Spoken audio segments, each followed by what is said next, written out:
if you're disciplined and you have willpower, that can be applied to absolutely anything, right? If you have unlimited willpower and you can always open up a can and smear it on to whatever you're doing, you're going to do well. So I had willpower when I was playing chess. I had willpower when I was kickboxing to make sure I trained as hard as humanly possible to become a 4-time world champion. I had willpower when I had a house full of 75 women, when I refused to sleep with them and kept my mind focused on the money. So it's all about that, you know, it's all about self-control and self-discipline and making sure that you are the center of your own universe. And a lot of people agree with this, and a lot of people say this, and they go, yeah. But it's very rare to meet someone who's serious about it, in my experience. If you're truly serious about brute willpower, you could achieve anything. Like, you could do absolutely anything. That's what it's all about. So I've just had the same universal stubbornness and refusal to fail.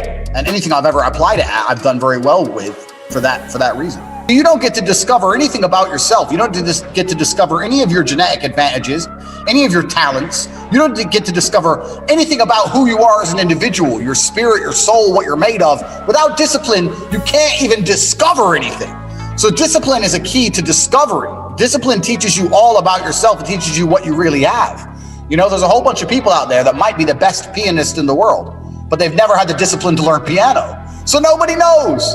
And that's how life works. So discipline is extremely important if you ever want to become anybody or be anything.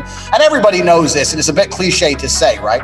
Do the right things every day like you're supposed to, on time, every day, and life usually comes together. I really believe that. Like, people come to me all the time and say, how do I get motivated? I say, you get disciplined. I don't care if you feel like doing X. You must do X or you will stay a loser. So do you want to be a loser or do you want to do X? It has nothing to do with motivation. So a lot of these things, people are constantly distracted. And I think a lot of the things that are taught and told about discipline are actually detrimental to a disciplined mindset. Everyone's seen The Matrix, right? If you're one of them people who's trying to wake up and there's something itching in your brain and you just don't understand what's wrong and you're just don't feel quite right in life, it's because you're a slave inside of the slavery. You're a bee in the beehive and you're trying to escape it. And the only way out is going to be through disciplined actions, one way or another. You know, they do this with mainstream culture on purpose. They make absolute morons famous. They make morons famous, and they do it. They do it so that smart people like you and I and everyone listening to this thinks, well, if that moron got a big break, my big break will happen one day. And you just keep working, keep going to work, waiting for your big break. It doesn't come. The only way to get out is through disciplined action. So you need to become extremely disciplined with yourself as an individual if you care about escaping the beehive. If you don't care about escaping, then stay a slave. That's completely up to you. But discipline's a key component. There's no other way out.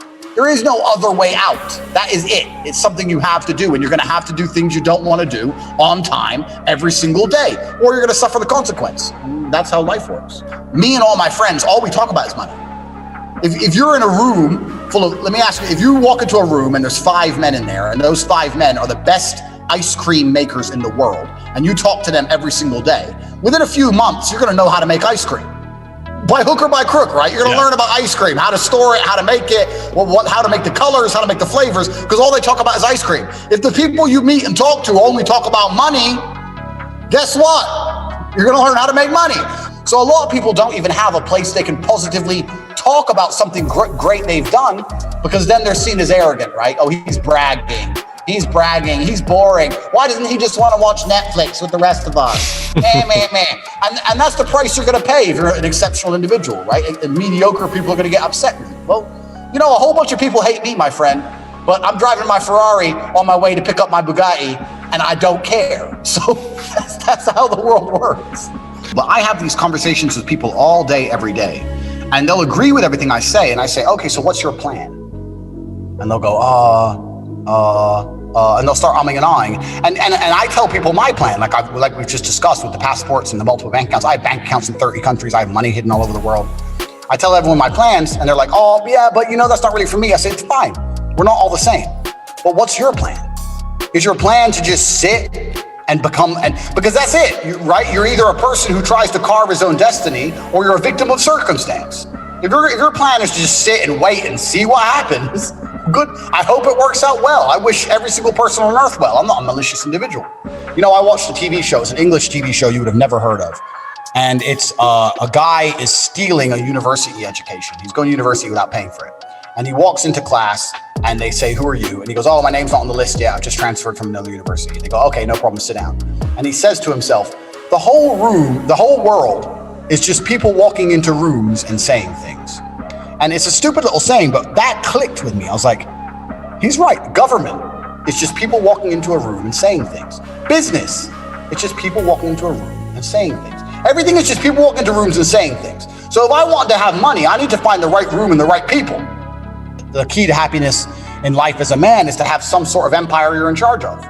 This is biological. Men conquered Earth. Why did the Romans walk in random directions and kill anyone they found at random? To have an empire. This is built inside of humanity. If you're a man and you have an empire, to some degree you're happy, right? You need to have a few people who listen to you and a woman who listens to you and some money coming in and some things you're in charge of, and you're going to be a happy person. If you don't have your own empire, or you don't even have to have your own. If you're important, very important in someone else's, you can still be satisfied. But if you're at the very, very bottom of the food chain, there's no happiness there. I had a guy come to me recently and said, I can't get a better job because I'm reallyапpressed. I said, no, you're depressed because you haven't got a better job.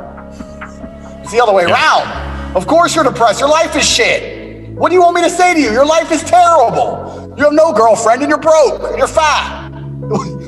What do you want me to say? Your life is bad. If you have a bad life, you're going to be an unhappy person. I said, if you were me, you'd be happy. So this is what it is. So you need to have your own little empire you're in charge of. And if you can find that, whatever that is, then you're usually going to be happy. I don't buy into this crap that, people who have everything right in their life are still depressed.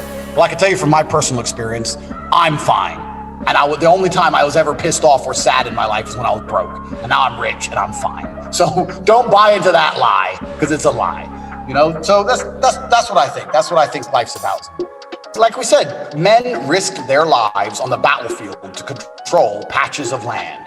Why? Because it was an empire. They wanted to be part of it. Now we don't have to do that, right? Now you can build a YouTube channel or build a business. You can do something.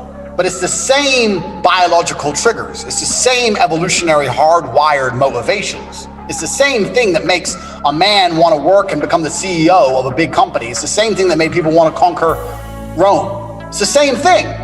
But you're right, that's being rooted out of us by the mainstream, and that's being done on purpose because that's how they make you a slave. It's wrong to be like that, Andrew. It's wrong. Why do you have to be like that? Why can't you just be happy with basically nothing and just work a normal job? Why do you feel like you're special and you need X, Y, Z? Why can't you just be like all the other unhappy people? I say this all the time. You should never adopt the thinking of someone who is sad. And most people who are out here giving their life advice, if you sit there and go, are you happy? Well, yeah, I'm pretty happy. You're on antidepressants, or you were depressed last year, or you're talking about, most of these people giving advice out, you wouldn't even want to be them. So why would you listen to them? I'm not going to listen to anybody unless they're happier than me. Otherwise, I'm never going to listen, So yeah, it's being rooted out by the mainstream because they want all of us as slaves. They want us as slaves. The people who are in charge of the world need people to clean their cars and build their boats. Slaves, that's all it is. And if you're gonna sit to me and say, oh, Andrew, I agree with you, but when I try to do these things, I get distracted because I don't have motivation. Well, then guess what? You deserve the life that's coming to you. If you don't have the motivation to work hard in the gym, or the motivation to try new ideas, or the motivation to stick at a good idea that you have, or the motivation to do your work properly, and then you want to come to me and complain about your life, you have built your own life and you deserve the misery you carry. You designed a life which was going to make anybody miserable, and now you're miserable. Congratulations. If you don't have motivation to try and be something more than Joe Schmo, well, then you deserve the misery. Every single man out there listening to this, I want you to do one thing today, and I want you to do the same thing for the rest of your adult life. I want you to work very hard, and I want you to be proud of yourself. And if you do those two things, you'll be amazed how close you'll come to your goals. In fact, if you work hard and you're proud of yourself, every single goal you have in mind right now, you're going to surpass. I guarantee it. Love it. Hey, thank you again.